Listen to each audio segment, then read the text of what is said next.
জার্মানির আজকে একটা ইন্টারেস্টিং ব্যাপার শেয়ার করি।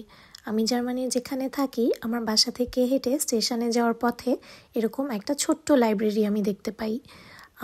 It's actually not a library, we can call it just a bookshelf, যেখানে যে কেউ তার অপ্রয়োজনীয় বইগুলো এখানে এসে রেখে যেতে পারে এবং কারো যদি অন্য কোনো বই দেখে পছন্দ হয় সে ওই বইটা উইথ ফ্রি অফ কস্ট নিয়ে নিতে পারে এখান থেকে।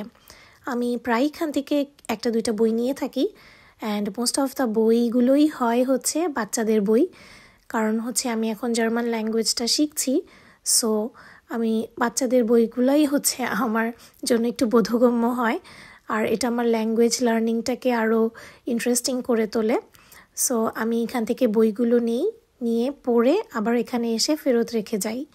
সো এখানে যে শুধু জার্মান ল্যাঙ্গুয়েজের বই আছে তাও নয়, ইংলিশ বইও থাকে, একটু খুঁজলেই পাওয়া যায়। বাট আমি জার্মান ল্যাঙ্গুয়েজের বইটাই নেই কারণ ইটস ইন্টারেস্টিং ফর মি।